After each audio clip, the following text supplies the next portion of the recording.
Jet Ride Movie Review.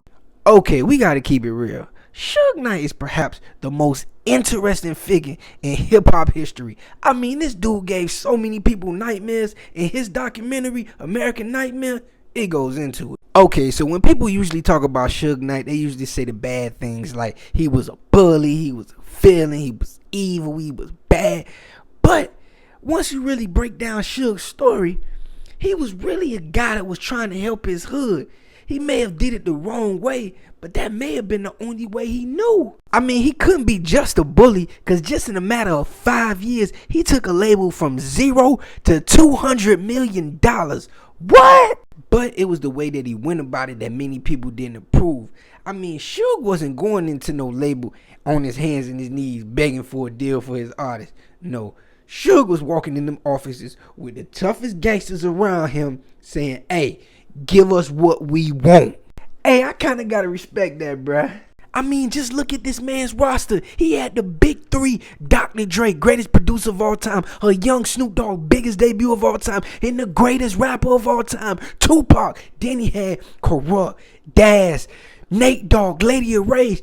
This man had a group. But looking back on it, I think he had too much at one time, too fast, and it was just too much to handle. And I must give him credit on this. He was trying to create a black music industry. Do you hear that?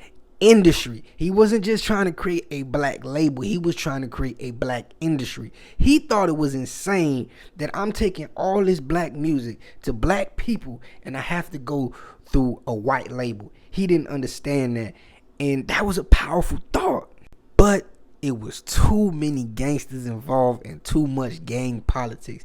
Just imagine, whatever city you in, they get the biggest gangsters in your city, the hardest dudes, straight dudes that straight out of prison, beating up dudes, gang members, and you just give them $200 million and tell them do whatever they want to do. Man, you creating madness. And here's the biggest problem with Suge.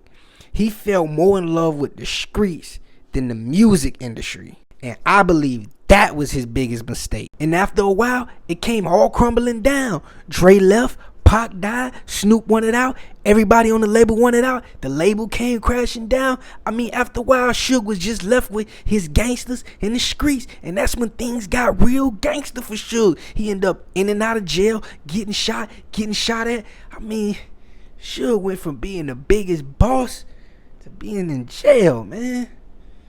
Guess it was a nightmare.